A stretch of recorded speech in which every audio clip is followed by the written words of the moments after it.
Hey, welcome back to the Justin Wenzel podcast. I have a very special guest today, Jon Andersen. And listen, before we even get started, if you guys have been liking what we've been putting out, please make sure you comment, like, share it around. Even if you don't, talk some shit, that's fine too. But as long as you click the button, the subscribe button, hit that button and let us help us grow, help us get our shit out there. And we really appreciate you. Welcome. Thank you, brother. Well, right out of the gate, I got to say the new studios. Tits. Thank you. Yeah, this was a big project for us, you know. And for everybody watching, you're not even seeing, there's other parts of this thing that are not even on camera that are killer too, so. Well, thank you. Yeah, we're almost done. We got some more art coming in.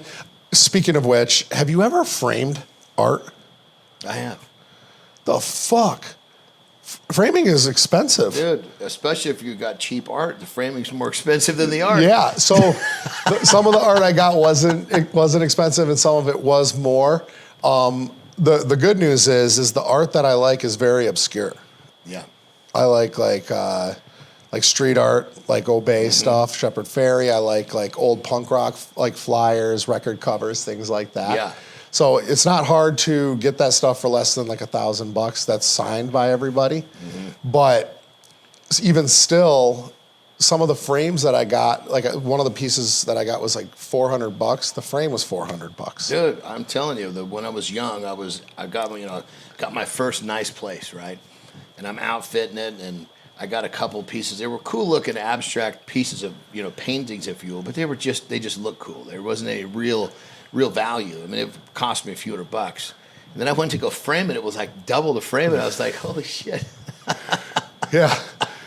So it's funny because like I was thinking frames, I'm like $50, whatever, a frame. Like it's a fucking frame. Nope. Yeah. It's like that's an art in itself is framing. So yeah, we have a bunch of stuff that's getting hung. That's really cool. And for people who know about like punk rock culture and stuff like that, it'll be really cool to see. But yeah, man. So it's been a while since you've been on, and you were on at my old studio, my old show, and we wanted to start really pushing the personal brand, just like we kind of what we preach. Yep. And although we'll probably keep some long form content on my big YouTube page, I've kind of abandoned growing that one and focusing in on this personal brand page. Just because, I wanted to do something more fun where it was less like not necessarily all coaching related, but more story. Like behind the scenes of the person. Right. Yeah, and that's always what's interesting anyway. Right. And, so far since we've launched in this studio, we've had some interest. There's been 3, you're the third guest, and the first 2 was Tim Lambesis and then Jeremy Jackson. And then yourself. So, oh shit, that's a pretty good group to be included in. Powerhouse cast, and it's been cool. The Tim show was really powerful, and obviously turned into something very controversial. And of course, that brought out the basement dweller weirdos and everyone that you and I get to see in the comments, and it's always the same. They just keep pushing the buttons for our algorithm, baby. Yeah, that's what I'm saying. Like, thank you and thank you again. Yeah. And I don't know. I have this thing about social media where I love social media. I think it's one of the coolest things ever. And obviously, with you and I, it's helped us build a really nice lifestyle. It's been one of the things, But for yourself, I think my lucky stars because, when I'm 50, just turned 53. And so social media kind of launched, so to speak, at a time where, I had been, competing in whether it be pro strongman, pro wrestling, and or pro bodybuilding. It kind of came at the midway of my pro bodybuilding career, which then allowed me to take what I'd done with my athletics and really, really turn it into a business. And of course, what I really look at is the fact that I get to help so many people. Yeah. Of course, when you help people and you change lives, you make a lot of money. But without social media, I wouldn't have this opportunity. So I thank social media every day. Were you concerned when TikTok went down? No. I just, it was like, I don't know. I just figured it was too big to just go away. Somehow, some way, the owners would have fire saled it for something. Yeah. You know what I mean? It's like, you got a Rolls Royce and it doesn't have regulations in a certain country, somebody will come in from the country that makes it okay and buy it, even if they're, the owner's not just going to throw it away. Do you pull much business off of TikTok? TikTok has changed a lot. So there was a time when we actually, when it first started, there was nothing but young kids, but I just started building it just because, it takes time. And then when we started to actually try to monetize it, I was really surprised at how many 40-plus-year-old males were on there. Mm-hmm.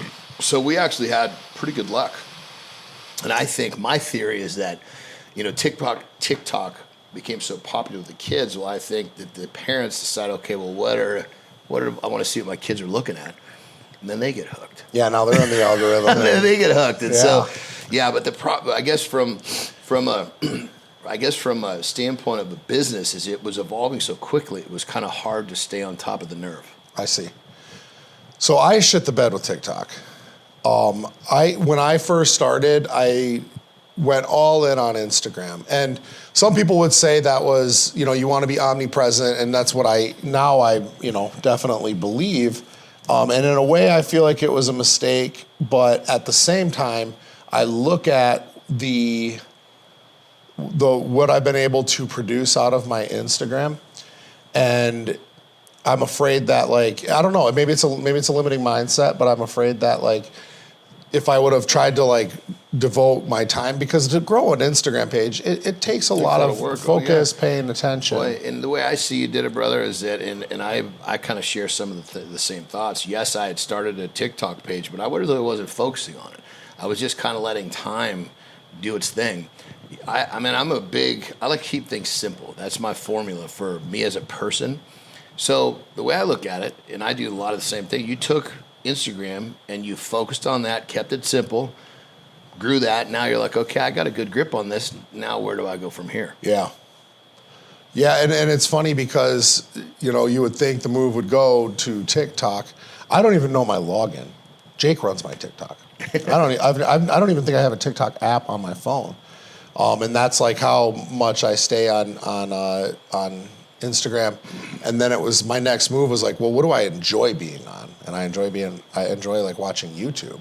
Yeah. I don't watch a lot. I don't really watch that many podcasts. There's a couple that I like, but they're not ones that you would think that I like. And so I wanted to more focus on YouTube and grow the long form investment, as some of these conversations that are had are super important. Well, in a long form, you get a chance to actually talk about who someone really is. Right. You get into the nitty gritty. Some of the conversations we've had, about family and spirituality and, insecurities and addiction. You could never encapsulate that on short form content. No. There's no No, I possibility. try all the time. I'll grab my podcast and we'll make a bunch of clips, and Jake will send me 15, 16 clips, and I'll look at it, I'll be like, it's almost we out of totally context. missed the point. Yeah, without context, it's hard to understand. Yeah, but now with Instagram releasing 3-minute reels, which, by the way, I called that. Yeah, did you? Yeah, I called that. I called that probably. So probably 8 months ago, I said that because everybody was going towards the short ones, and we encouraged it because it did work for the longest time. But I said, I feel like content's going to become a little more boring and a little bit longer, and people are going to get more invested in the stories and all of that, right? Yeah. And so when a little bit later, during the election season, I noticed that you could put longer form, run it as posts, and it still shows up as 916 in real format. And I don't want this conversation to just be about social media, but it just kind of is the direction that it went right away. You could run a post up to 10 minutes. And I noticed that because a lot of politicians were doing it. So in my head, I was like, interesting, why don't I put a long form documentary style with Scotty and run it as a pin post, not so much to gain traction, to go viral or anything like that, but I wanted to do it basically so if somebody lands on my page and they're interested in what I'm doing, I wanted them to be able to really get to know Yep. who Scotty and I are. Yep. And it turned out to work really, really well. So now I'm suggesting that everybody put a longer form docu-bio, not so much a VSL because you're not selling anything. Dude,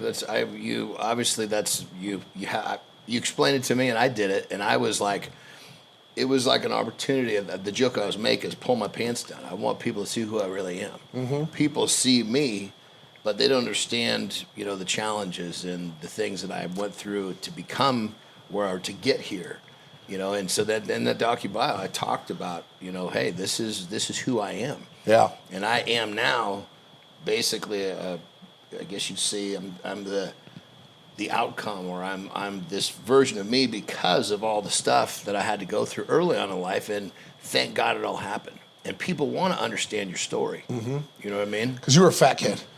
Yeah, it wasn't fat was really just I guess you'd say the side effect of having a whopping learning disability. So when I got picked on, I would run to food. So I got fat because I was running to food for comfort. I was a food junkie. I was a sugar addict. Looking back, I didn't understand. I mean, I understand it now, but at the time, what I didn't understand is I had a massive sugar addiction.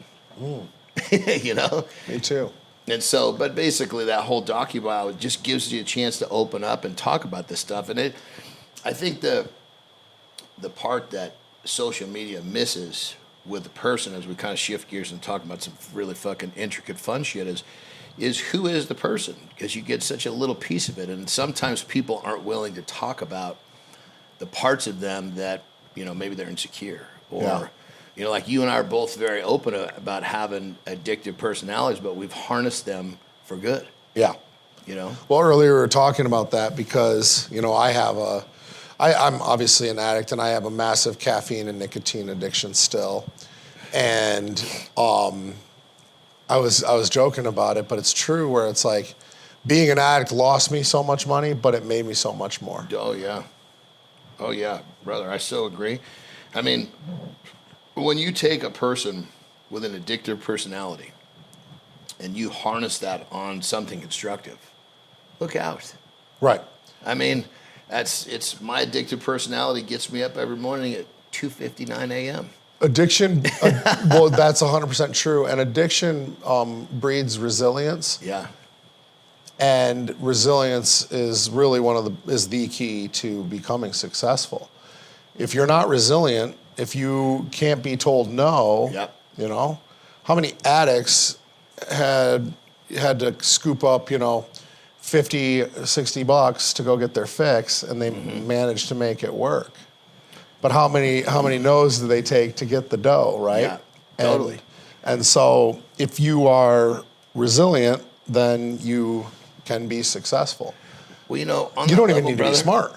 On that level, if you take it all the way back, because people in general, I feel they get kind of brainwashed by the people around them or society or whatever you want to say. But if you go back to the beginning, just think, before we knew any better, before we were worried about what people thought about us failing, when we were learning to walk, we kept falling, and we just kept getting up trying, because that was our nature to keep going. Mm-hmm. It wasn't until that we understood that somebody might be judging us for falling down that we stopped trying. Interesting. Think about it. Yeah. I mean, can you imagine if somehow we didn't have the innate, we're programmed deep inside to continue to try? Well, here's another thought, though. So narcissism is in every human being from a baby, right? That's the other thing is people, when a baby or like a toddler or whatever age you are when you start to learn how to walk, you start walking and your parents do what? They celebrate. Yep. Right? And you're walking, oh my God, you're walking, and all of that. And then you become an adult and nobody's celebrating the basic shit that you're just supposed to do. And suddenly you start to feel like less of a person, and lose your confidence, lose your self-awareness and everything else. And I think that's what really, truly breeds narcissism, is like not able to let go of like the fact that these are just normal responsibilities now. Yeah, 100%. Why do we celebrate when someone does what they're supposed to do? Correct. Correct. Doing something extraordinary, that's where the celebration should come in. But unfortunately now, I mean, especially with the whole everybody gets a trophy scenario, holy Christ. It's funny because there's part of me that celebrates like my fitness journey and part of me that celebrates my sobriety journey. But then I still always have this like inclination, or like, I guess this like almost conviction that's like, well, dog, you were never supposed to be fat, or you were never supposed to be fucked up. Yeah. Why am I celebrating becoming something that I wasn't supposed to be? Celebrating getting back to par. Yeah. Now it's easier to say that about, so it's funny because it's still like, if you lose over 100 pounds, like by yourself, or with the guidance of a coach, but did you lose 100? Over 100, yeah. Holy shit! That picture that I saw, you were 100 pounds more than now. Yeah. Whoa. Yeah. Wow. I wouldn't even recognize. So I lost 100 and I picked up 20. Yeah. But I should have never let myself get that fat. Yep. Right? So as much as it's like, cool, that's amazing, what a great transformation. Well, yeah, I shouldn't have been like that. But at the same time, what you should be congratulating is the level of focus and work that it took to get to there. Yeah, 100%. Right? Because celebrating the changed man, the new man, is one thing, but like, dog, like, you're not supposed to be fat like that. Like, that's a bad look. You're supposed to be fit. Yeah, I mean, celebrating the standards that you have that allows you to continue to get better, celebrating the habits that you have that allows you to be extraordinary, meaning better than ordinary, that's the celebration. Mm-hmm. You know what I mean? Celebrating getting back to par, that's what fucking society does. Mm-hmm. But I so agree. The celebration should be, okay, we're playing birdie now. Right. Let's celebrate the birdie. So that's where it's troubling, where you see guys who do something extraordinary, like start a business, make a lot of money, right? Like, that's extraordinary. You know what I mean? To be able to become like a successful entrepreneur, build a great business, lead a lot of people, that's really something to be proud of. But then they're fat, and it's like, you could do all of that that's not expected of you, but you can't do the one thing that is expected of you. Yeah. And these guys will, and especially when it comes to women, too, they'll be like, well, I took her on a cruise, took her on vacation, took her whatever, and I'm like Big Daddy fucking Warbucks over here, and it's like, dude, she's looking at every other dude, like, you paid for it. Yeah.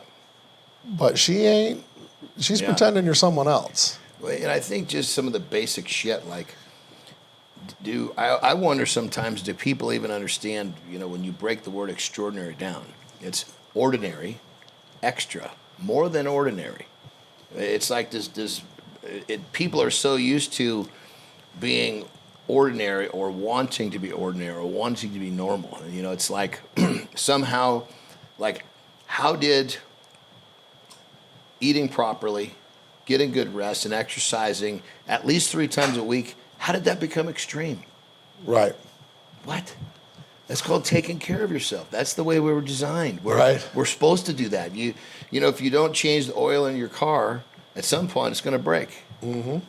It's go ahead. Well, yeah. So that's proper maintenance. Yeah.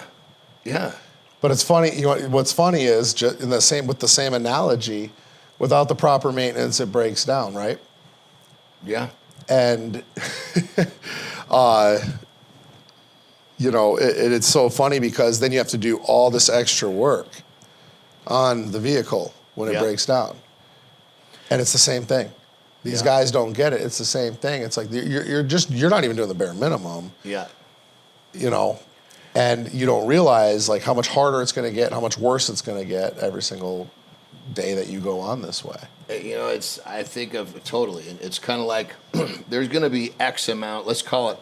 You know, you're going to have to put 100 units of effort in to keeping yourself alive for your lifetime. Mm-hmm. Do you want to just give a few units of, along the way and just spread them out, or do you want to have to put all of your units at the end so you don't, when you're like terminally ill, to stay alive? Yep.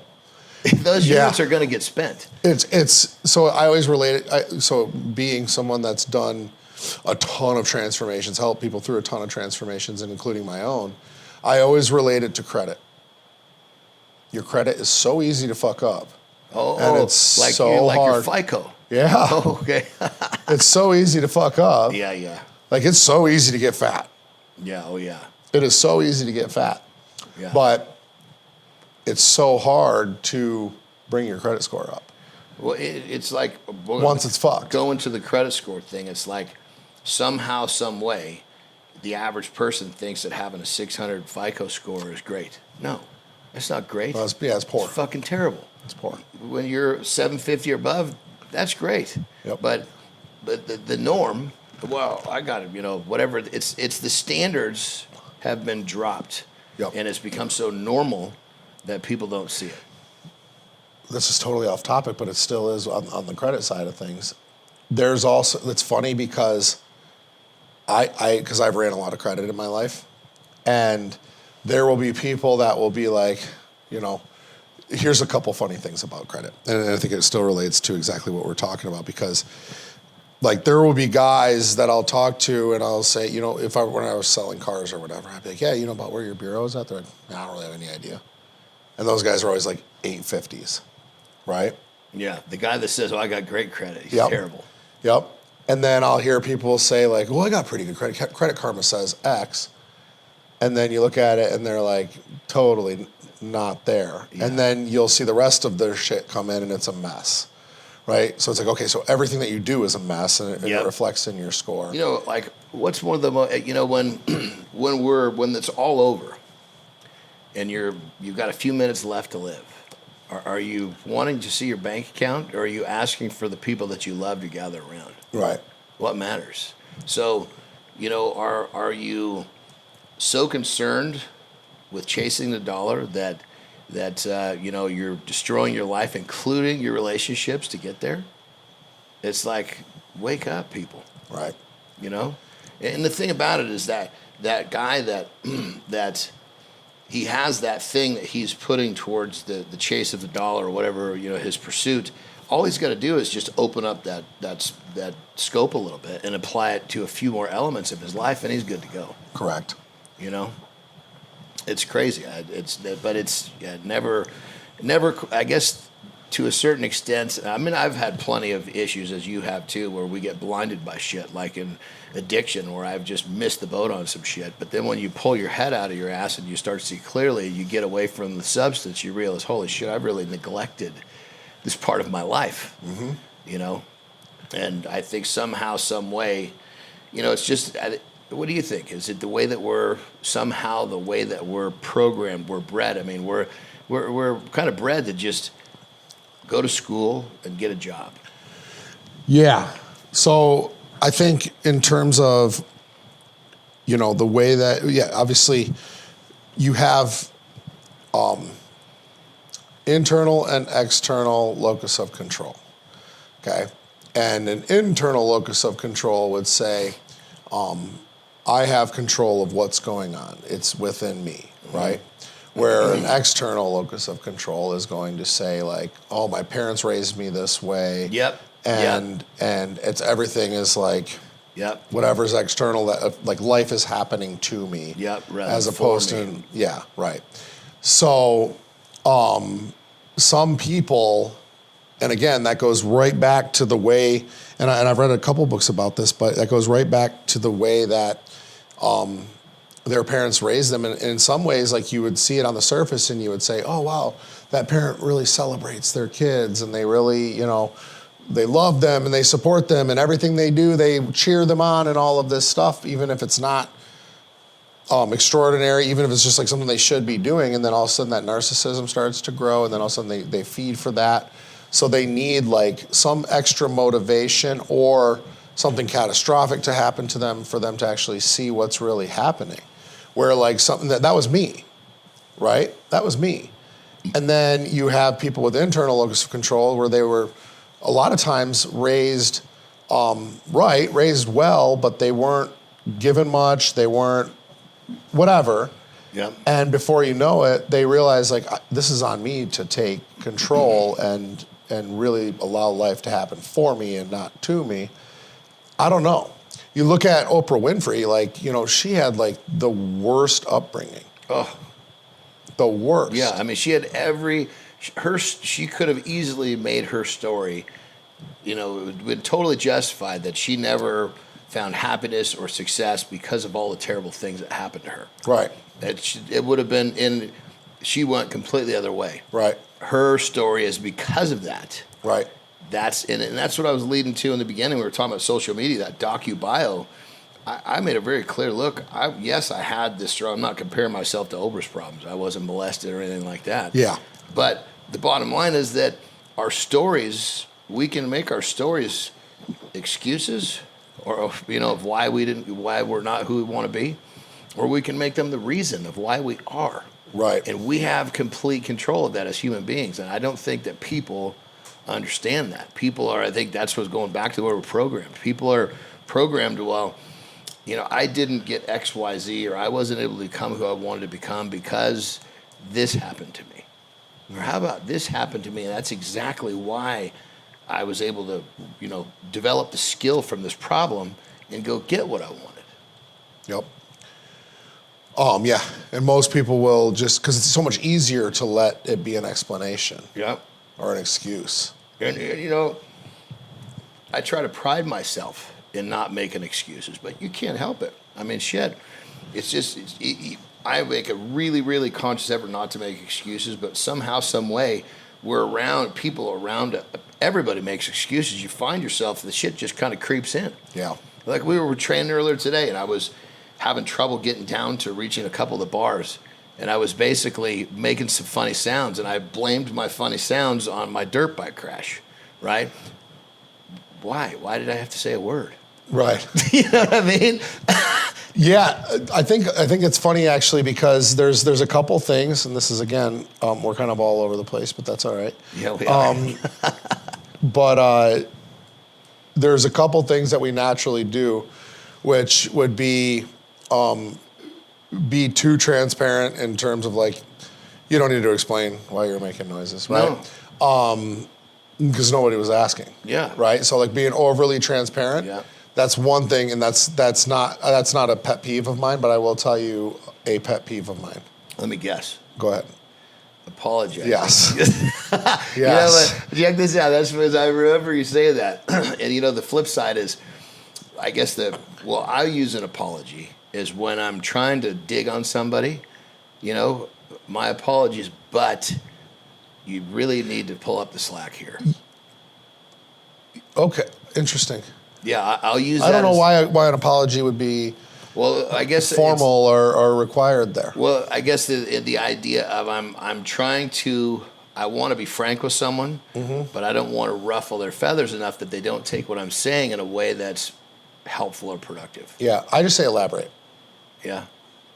And then, like, if somebody gives me like a cross-eyed, I feel like so let's just say that I'm fucking up, right? And you want to somehow get me to understand how I'm fucking up without having me. I see. Yeah. I see. So I say, Justin, my apologies.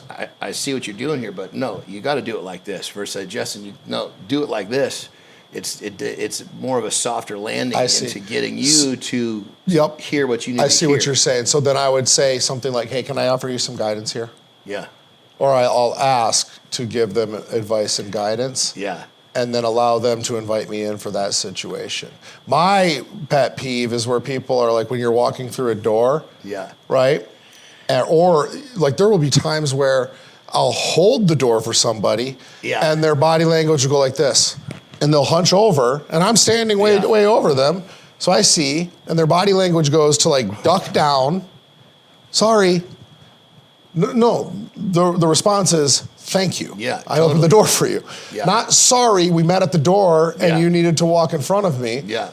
That I was being a proper gentleman by opening the door and allowing you in. The answer or the response is thank you. Well, when I heard you say that, I was like, I was like, whoa! I say my apologies, but I realized very quickly I'm doing it as a form of, I guess you could say to a certain extent, using not a good word, but manipulation. I'm trying to position a rough statement with. You want to take someone's guard down. Yes, I'm using it as a form of getting their guard down so I can be frank. I see. Yeah, that's good. But when you said that, I was like, wait a minute. I say my apologies all the time, but like I do that with my team. Yeah. I don't want to just peel someone's cap. If someone's made a mistake repetitively, they can't have that. To a certain extent, you have to see them getting better. They can make mistakes, but they can't just keep repeating the same one. Yeah. So when I have someone that's made a mistake, if they're going up like a third time, okay, it's time to put the foot down. Yeah. But at the same time, I don't want to demean them. So No, I get it. I guess I am a little more brash. And also depends on like how much you know the person, but either way. Yeah. Yeah, I'm a little more brash. I'll be like, clearly this isn't working, so we need to try something else. Yeah.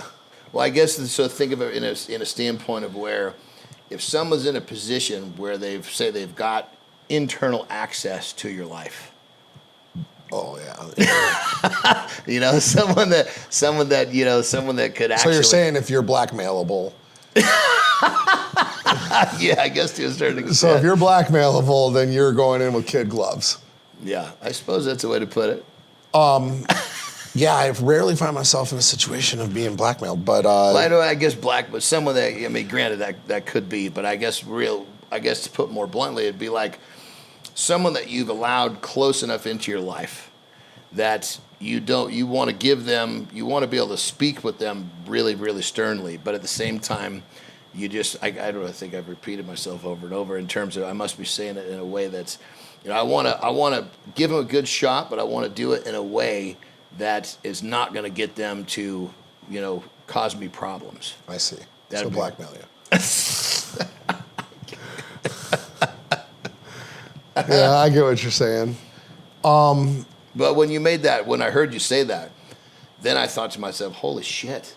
I started looking around. I was like, he is so correct. People are walking around and it's like this. It's amazing how often that stuff happens. Mm-hmm. I never even paid attention until I heard you say that. You can find yourself in a more authoritative situation with great incentive and great generosity. Yeah. You know what I mean? Like if you show somebody like a wicked pay plan and really like be very generous with compensation and things like that, you can expect higher of them and you can be more direct with them. Yep. Right? Because they know that the outcome is going to be them getting, and they don't want to lose that situation for them. Yeah. So then they can't as easily blackmail you. Just based on our conversation you had with our fella from wherever he was from. But yeah. We'll leave. Yeah, I know what you're talking about. We'll leave, as you said. Just so we don't get you blackmailed again. But what you're saying about people, you open a door and someone apologizes. It's like, holy shit. It's like, is it the people have lost confidence enough to recognize that someone's giving a kind gesture? Yeah. That's why I feel like setting expectations, providing great incentive, and being extremely generous it gives you the right authority up front. I learned that from my dad. I also learned, though, how to be really direct and how to get what you need done by direct communication, and if something's not going the right way, correcting it immediately. I learned that from him, too. Was he like one of your biggest, guidances, role models, all the above? Yeah, it was him and then a guy named Pete that were both my biggest mentors. Pete was more in my adult life, like my biggest mentor.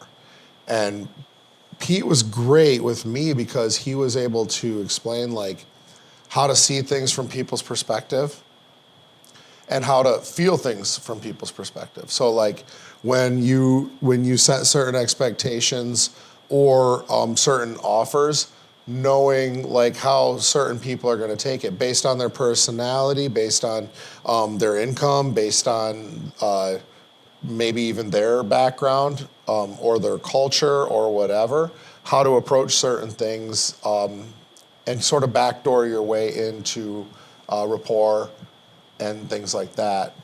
So, and it was like, I can remember one conversation where when I was selling cars, I was really young, and and I was making good money selling cars, like really good money selling cars. I was probably 24. Did you go right from college right into the car business? Yeah, oh yeah. Well, and then I was in it before too. So I was maybe 24, and I remember that I was always trying to like sell on options. And there would be families that would come in that would need Yukons, and I would always be like, this has, all this stuff like heated and cooled seats and all these things. Yeah. And then every time I would go deliver numbers to them, they would fucking puke.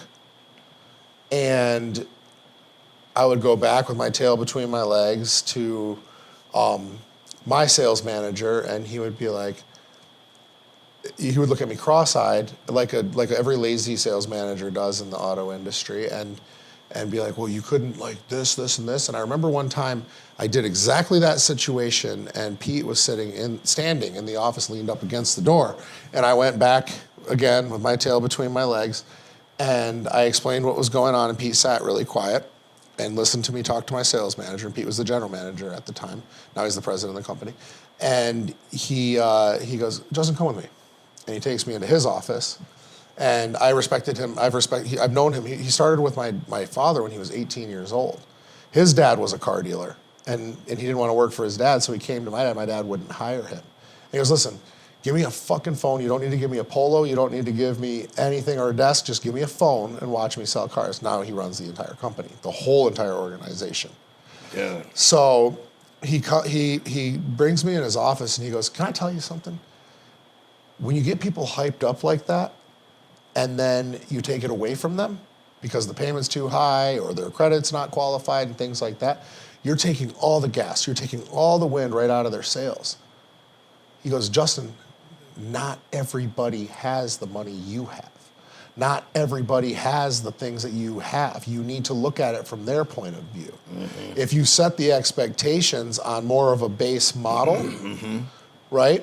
Then you're selling up, not down. Then you're selling up, not down. So now if they're like, well, we want leather, well, they have to pay for that. And they understand that they're going to have to pay for that. Correct. So I learned that, and I kind of applied that to my life, where it's like, when you're talking about certain things, like understand like what you can talk about around who. Yeah. Without making people feel uncomfortable and so on and so forth.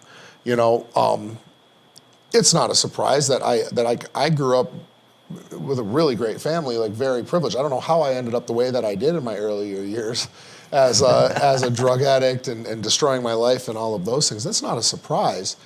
But understanding that like I came like my dad came from nothing, and even when I was born, we had nothing. All the way up until I was like 6 years old. So I watched how he maneuvered. I watched how he networked. Do you remember life before and after? I remember my entire childhood, because I think people with a bad childhood, bad upbringing, they tend to phase that stuff out. I know for a fact my dad phased a lot of things out of his childhood. I remember everything because my dad really like kept me around him a lot. Like he would take me into the showrooms. He was always like very like that earlier when we were talking about like how like a narcissist is bred. Like he was he showed me off a lot. He wanted people to see his son. He was very proud of being my dad, and that was really cool. Looking back at it and hearing the stories of how my mom used to say he used to like want me to like always match him, and like like wanted me to dress like perfectly and all these things. And again, like come to find out, I ended up being covered in tattoos, head to toe, and all of that. But the way, so like I can remember, there's one of the most like interesting memories I have is when I was like 5 or 6, maybe right around 5, I can remember a time when things were really bad.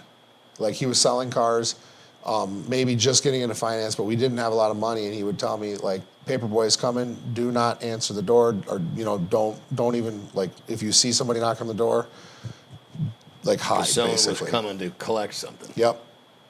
Hide. So that's pretty amazing that you obviously have, you know, a clear recollection of life before and after success, because most people are like that, are born into it. Yeah, no, never. Yeah, I wasn't born into it all. Neither was my little brother.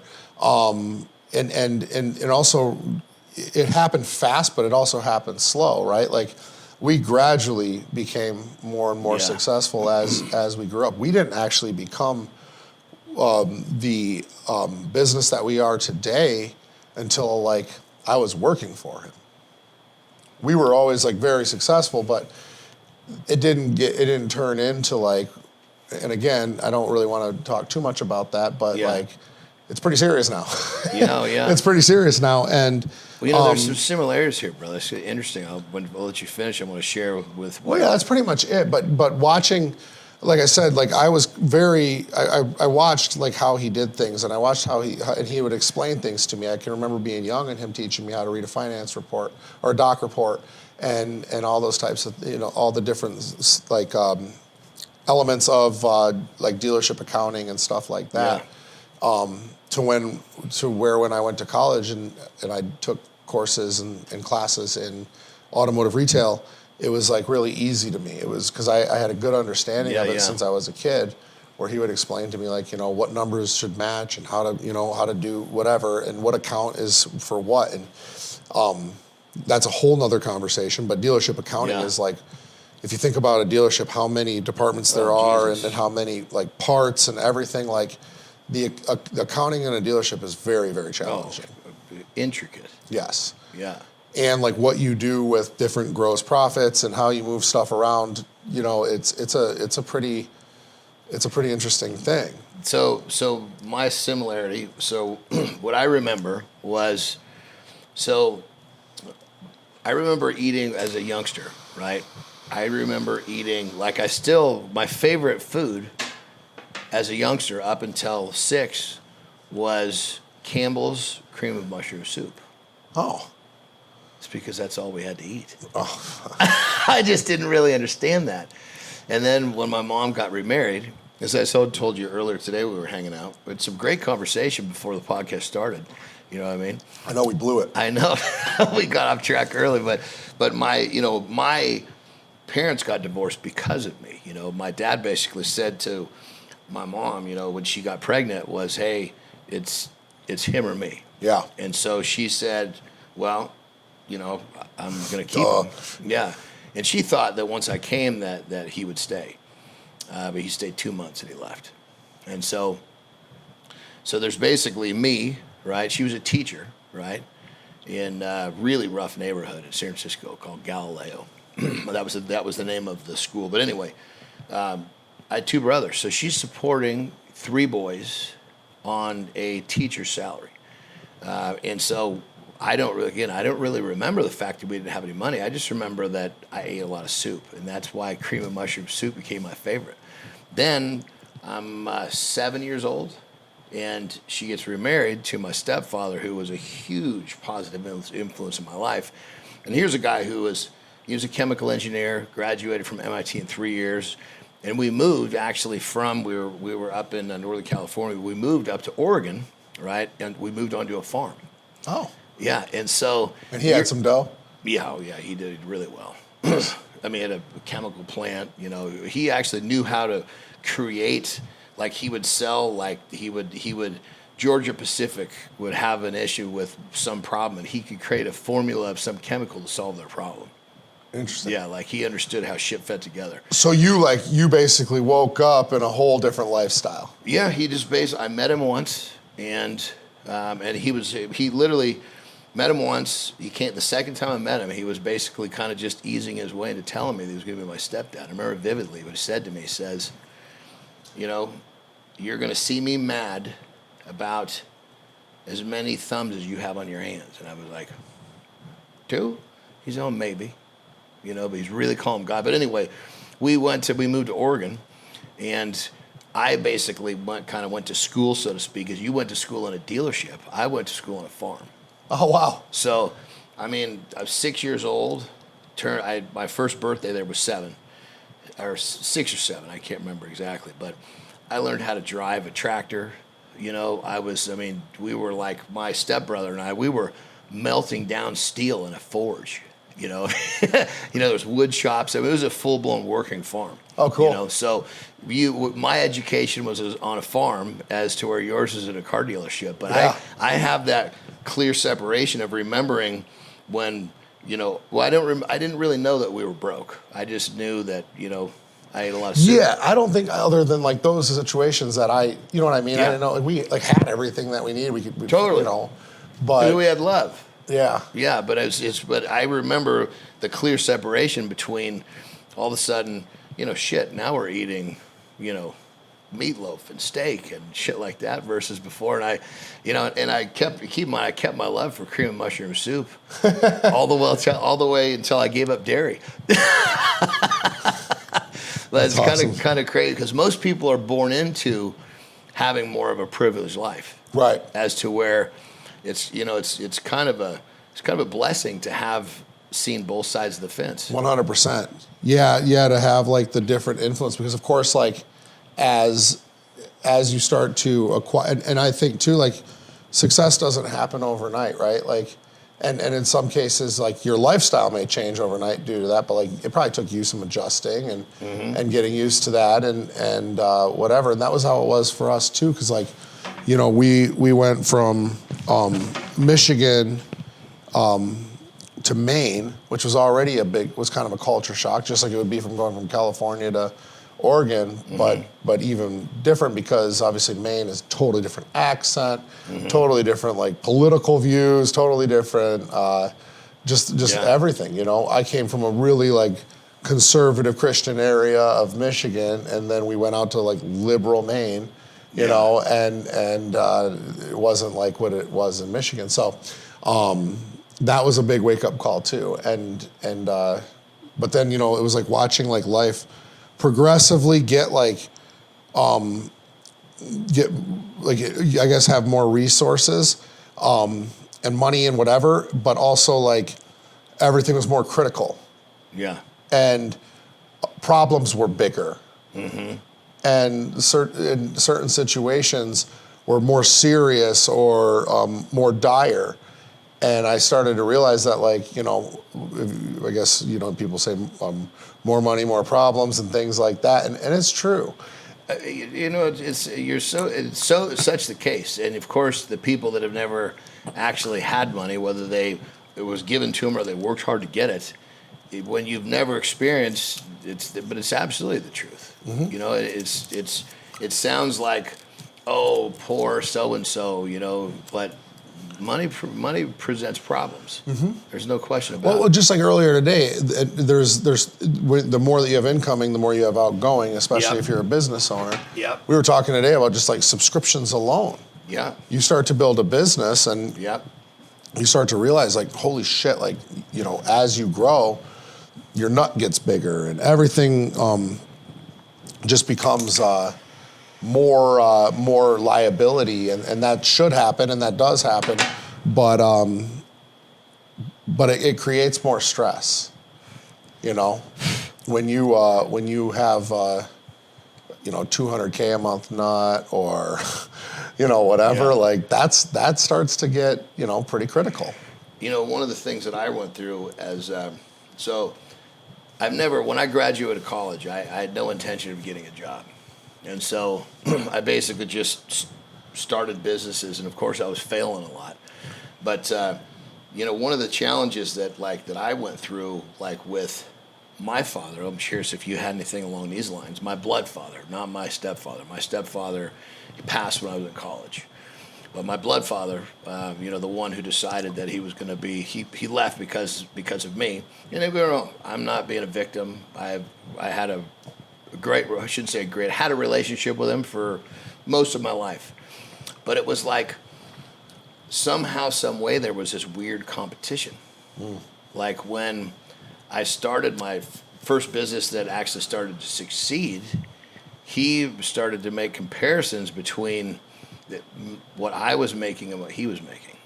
Like he would literally, and here again, I didn't really understand that it wasn't normal because it was just this is what was happening. But he would, once I started to gather some success, he would say, hey, how did you do this month?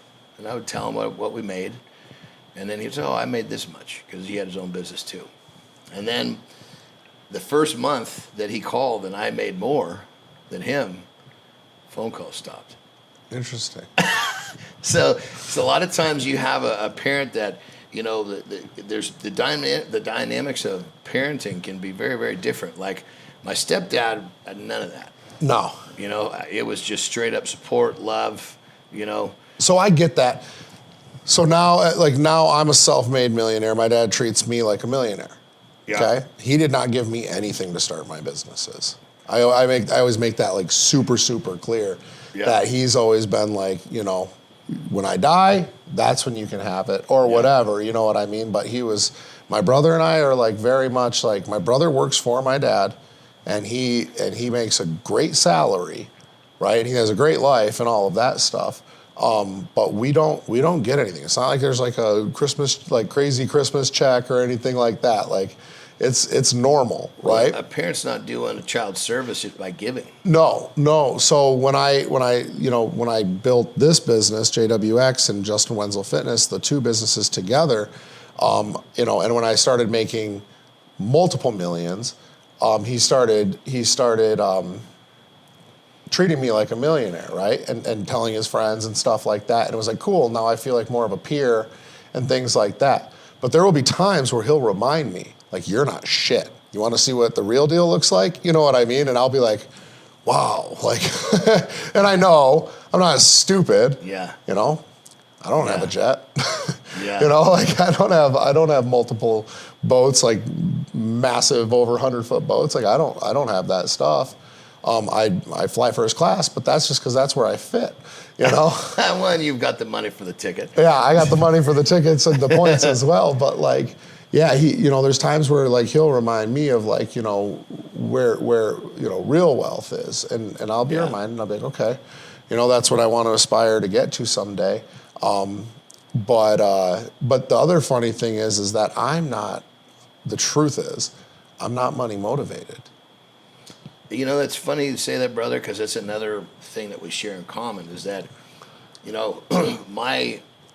when I set out to do what I was going to do, of course, early on, we all I'm going to go make $1 million in the first year I'm out of college, blah, blah, blah, blah. But when I really settled in to my life's work, I was really pursuing my passion, what made me happy, my purpose, and then money started to follow. I see. Well, let me ask you this question. What is your selfish motivation? It's like if you're not money motivated, what's something that success does for you that keeps you wanting more? And it could be material. I think it's kind of a conglomerate. I think to a certain extent, because there's probably from the deep-rooted parts of me being a fat little boy with a whopping learning disability, I was always trying to keep up. Mm-hmm. I was going as hard as I could just to keep my head up. I was like doggy paddling just to breathe. Yeah. And so that was me against life. It really wasn't, other people. Other people were just part of life. The life that I was having a hard time, keeping my head above water. So I think motivates me is to be ahead of life. Money is a part of being ahead of life. Well, yeah, it's a byproduct. Yeah. Okay.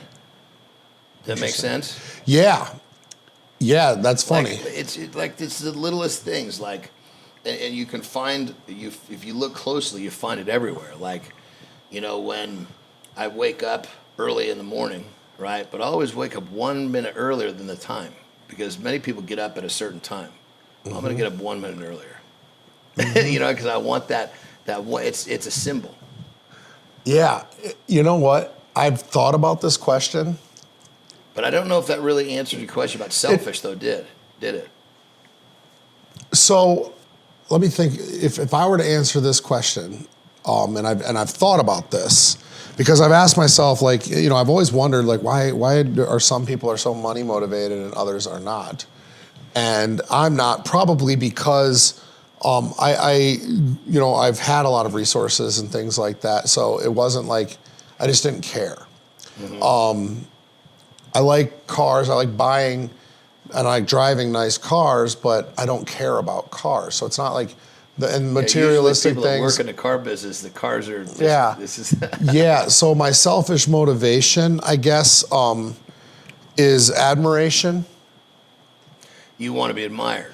Yeah, I think it's admiration. I can see that, you know, and I think that, you know what, when I say I want to be ahead of life, that's kind of then all of a sudden now, what is ahead of life? People look at me with like, wow. So leadership, admiration, stuff like that. I like that in terms of selfish. I would agree with that.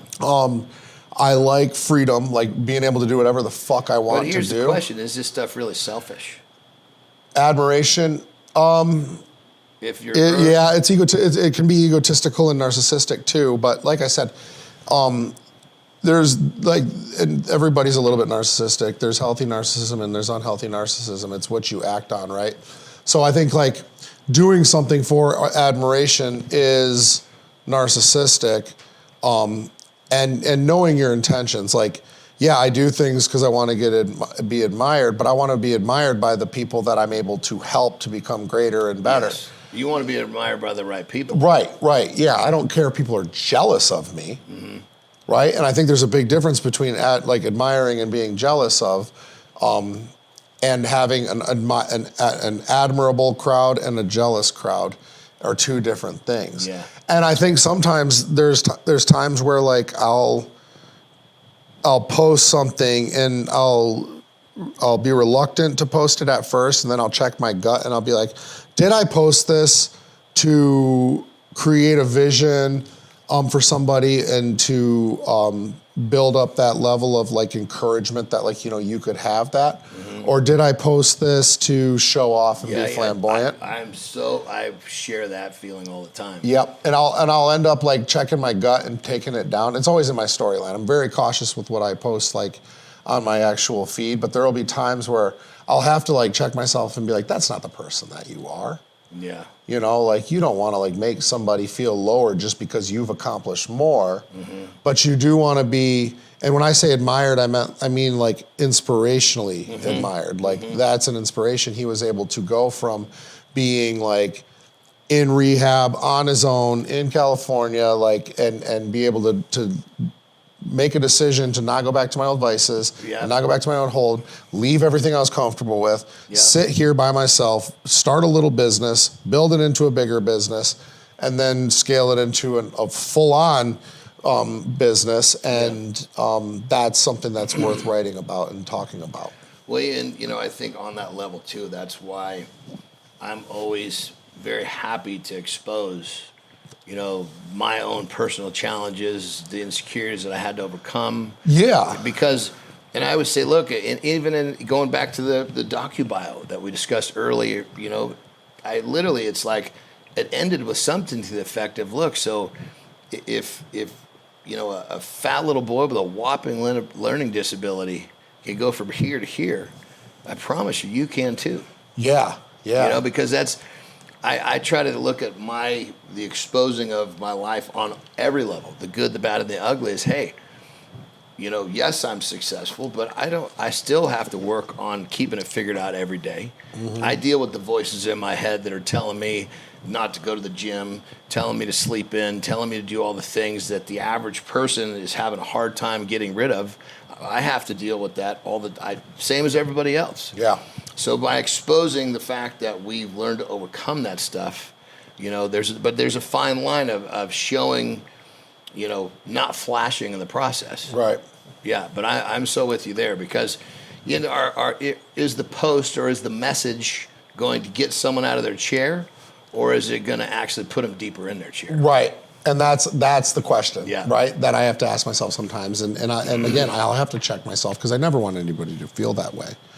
And then it's kind of understanding, sometimes tough love is actually what works on some, but not on others. So Yeah. you don't really know, to a certain extent. You've got all different types viewing, Yep. listening. Yep. So trying to thread that just right.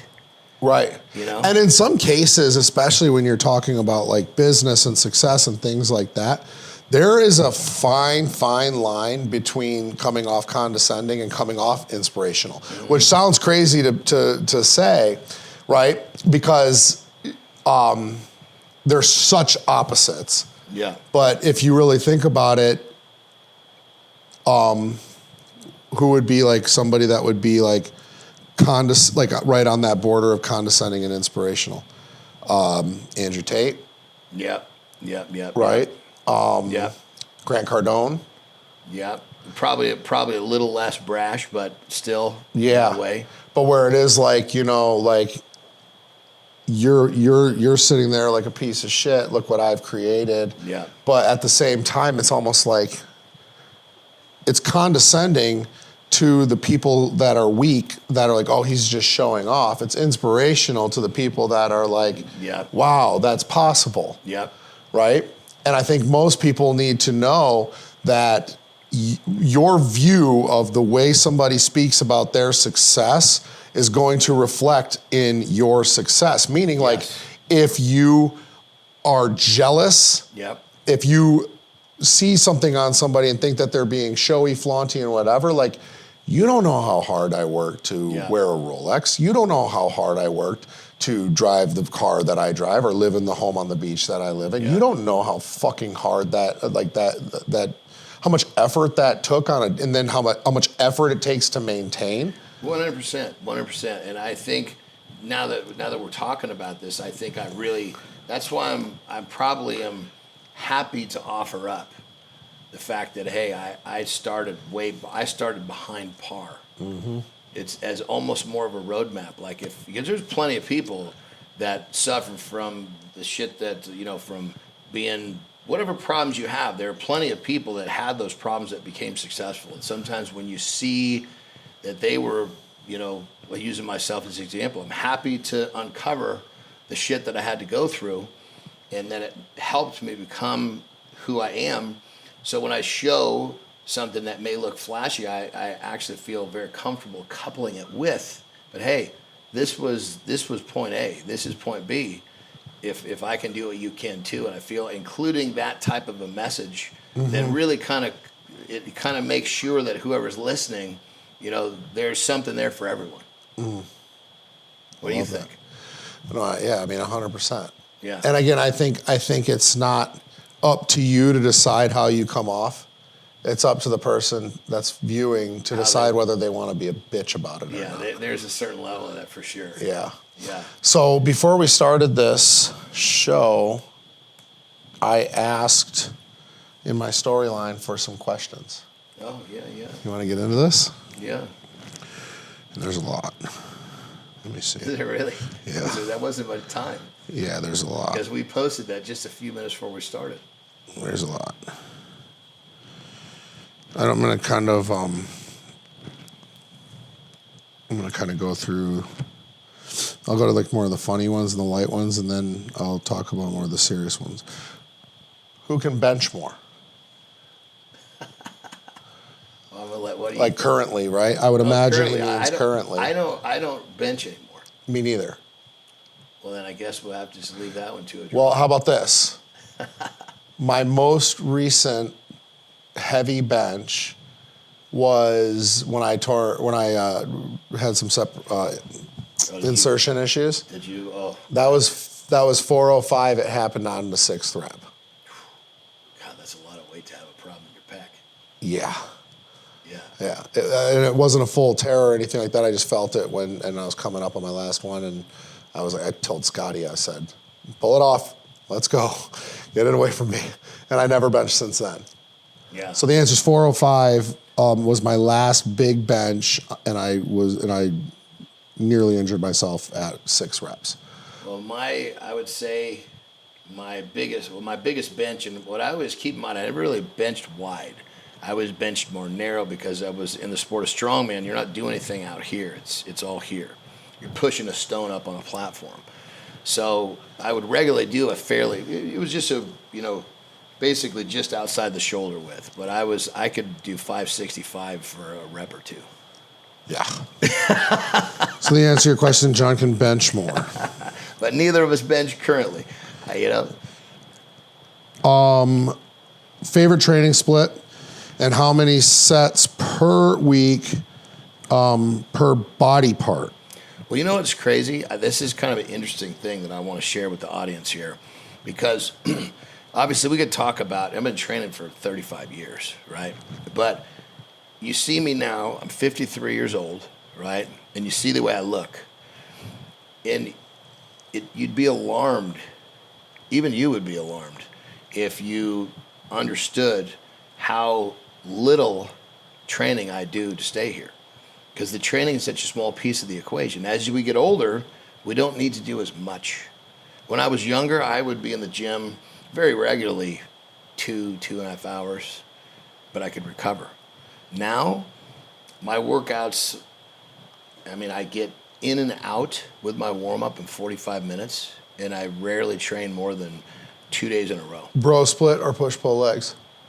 I basically I just put with a weird combinations. Like I'll put together deadlift and pull-ups. I'll put together say a dumbbell press and an overhead press. So but what I'm getting at is for all of you guys that think that you have to put in this extravagant amount of work in the gym, it's not the case. Right. Okay. I'm only going to film a couple of these ones for the storyline.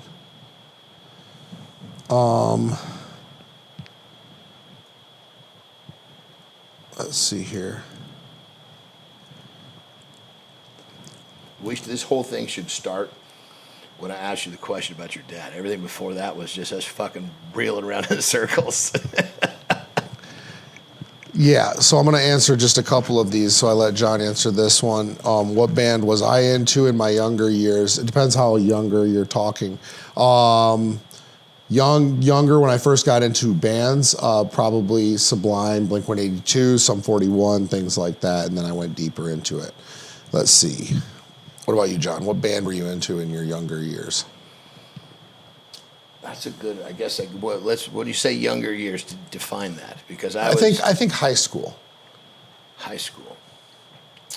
As much as I would almost embarrassed to admit, I was probably into hair bands. Oh, yeah. Hair bands are dope. Yeah, but it was like because I guess then as you get a little bit more into music, because there was that period where if you put enough, Aquanet in your hair, and you wore spandex, high hair, you were getting a fucking contract. You're a hair guy, hairband guy. All right. But then again, once I started to understand how little artistic value there was to it, I think I became a little more ashamed. That's awesome. Okay. Okay. So we'll do 3. This will be the third one that I'll do on the storyline, and then we'll save the rest for the podcast. When did you have the feeling of, I finally reached my target? So you're asking a professional bodybuilder when he felt like he finally reached his target. And I think I know the answer to that. I can tell you my answer is probably the same. I've never felt that way. It's just not happened. The target meaning you've reached the finish line? Yeah. There is no finish line. I think that was the answer he was looking for, judging by this is Kelvin that asked this. Well, here's the thing. When I think that's part of the problem is that people tend to, they create a goal, they create a finish line. Yeah, I get there and I've made it. And they get so fixated on that, they never really get the fact that the journey to the finish line is the juice. Yeah. And then when you get there, all it is a checkpoint. You make another one and keep on going. That's it. The difference between people who achieve and don't is you have to develop the love for the journey.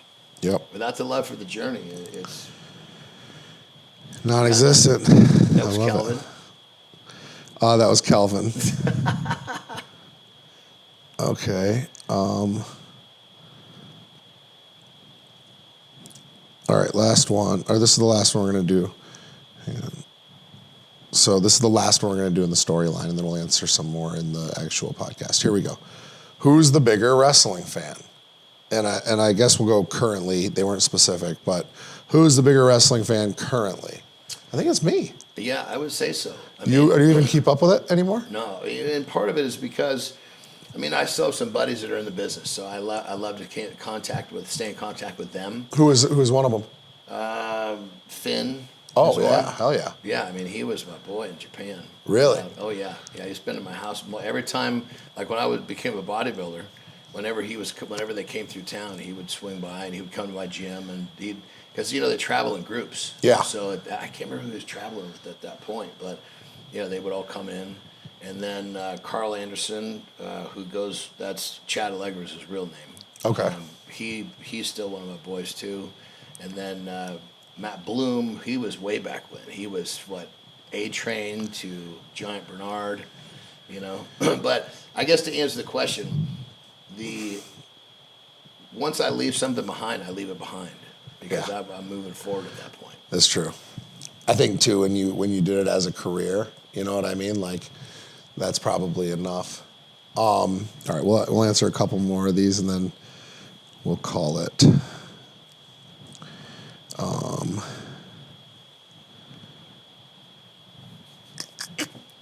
Be honest. Pre-workout or pure rage? Anybody asking me that question doesn't know me. Okay. Yeah, because there's no pure rage in me. Right. Yeah, I was going to say I've never even seen you upset. Yeah. No, I'm the same way. Yeah, I've never been that guy that's like, I'm going to the gym to get like my mental health and stuff like that. No, I just went to the gym because I didn't want to be fat. Well, and the thing about it is, on that level is, I don't give other people the power to upset me to have rage. Mm-hmm. That would be my problem, my issue. That would be my mistake to allow someone else to affect me that way. Do you hold resentments or grudges? No, I like to look forward. Looking back, I'll look back just to learn. Mm-hmm. And once I've learned, I'm moving forward again. So I am quick to forgive, quick to forget. Yep. I'm quick to say that I'm wrong, and I'm quick to apologize. And I don't mean arbitrarily apologize. Not opening the door. Right. I'm quick to say I'm wrong and I'm sorry. And that feels good, doesn't it? Yeah, it's so much easier to live your life that way. Yeah. It's so much easier to live your life that way. I just made a video with Tara. Said, it makes me feel good to apologize when I fuck up. In Alcoholics Anonymous, we have to write down like our resentments. Yeah. And there was not a single like resentment really. There were a couple, but like I had probably equally wronged them. But there wasn't a like really a specific resentment that I could be like, oh yeah, fuck that guy. There wasn't. Mm-hmm. Like I've heard of people say that they resented law enforcement. It's like I don't resent law enforcement. Every single time I got arrested, I was supposed to be getting arrested. Yeah. I don't resent the judges. I don't resent the church. I don't resent. Well, look at resentment. A lot of times resentment is because you did something wrong and that person actually called you out on your shit. I just don't think I was raised to be like a resentful, spiteful type of person. That is no way to live. Yeah. It's so difficult to live that way. If I may sound vindictive, it's more out of humor and jest, but I would never act on any sort of like vendetta or anything like that. Resentment is like drinking rat poison, expecting it's going to hurt the other person. It's hurting you. Oh, I like that. That makes sense? It's like you're poisoning yourself. Yeah, I like that. That's really good. Let's see. How about this one? The most overrated fitness advice successful men follow. Counting calories. Oh. Yeah. Don't count calories. Well, because the calorie, it doesn't give you any idea of the quality. So a calorie is like a gallon of liquid, right? Well, different types of liquid have different purposes. Like if we were in the desert, we were dying for something to drink, a gallon of water means a lot, right? That gallon of water doesn't mean shit to put in a vehicle if we're stranded on the side of the road. Right. So the calorie doesn't tell you what's in the gallon. Oh, I like that. Yeah, so basically, think about it. The language of nutrition, calorie is, okay, you have no idea about nutrition. Macro, okay, you're catching a clue. Micro, inside the macro, now you're getting somewhere. I see. You need to have enough of the certain macros, but do the macros have the right micros to actually give the body what it needs? All right, last one, and then we got to go to dinner. I'm not even hungry. We just What ate. time is it? Almost 6:30. I'm ready to eat shit. All right. Yeah, you eat a lot. You keep the burgers in your pocket. Let's see here. Is that a burger in your pocket, or are you just happy to see me? Yeah, right. I keep the burgers on me. Let's see here. There's a lot of questions, so I'm trying to find like the good ones. So actually, this is a good question for you. What's one nutrition hack that changes everything? One nutrition hack that changes everything. Well, I would say that people think that, because most people are overweight and they're trying to lose weight, right? And I think people need to understand, you don't want to lose weight, you want to lose fat. Okay. And being hungry, putting yourself in a calorie deficit, you're going to lose weight, which means you're losing muscle and fat at the same time. So I think the thing that I like to explain to people is if you're eating the right foods, don't let yourself get hungry, and you'll actually drop body fat. You'll have more energy. So I think that one of the things, and it's one of the things I teach, is that like I give, based on someone's goals, I give rules, and most everyone wants to lose, they want to lose fat, right? I help them understand, do you want to lose weight or you want to, because you don't need me to lose weight. You can just count your calories and go lose that weight and stare at the scale, but 3 months later, you're going to look in the mirror and go, God damn it, I'm 30 pounds less, but I still look like shit. Yeah. You want to lose fat, perfect. So the rule is, if you want to lose fat, is rule number one, there's a series of rules, but I'll make it simple. Rule number one, never be hungry. Oh. Rule number two, never be full. Oh. Yeah, so you got to kind of ride that middle, which is very difficult. And here's the funny part about this, especially in America, because I serve people all over the world. UK doesn't have, well, a little bit. UK, Australia, not so much. Canada, not so much. But America, I have to have this conversation with them. Okay, there's a difference between being hungry and not full. Because Americans eat till they get a stretch in their stomach. Yeah. And then as soon as that stretch goes away, they're not full. They think they're hungry. Right. Hungry means your stomach's starting to move around. Big difference between the two. Mm-hmm. So if you just understanding that element alone can help people a ton. That's facts. This was fun. This was a good time. But we got to go to dinner. The wives are waiting. Are they? Yeah, well, mine's calling me and texting me. Oh, I bet you Tara probably, if I heard the phone buzzing over that, she was probably texting too. Yeah. So if you guys like this, make sure you click subscribe. Thanks so much for tuning in. And we'll catch you next time, next week. Checking out.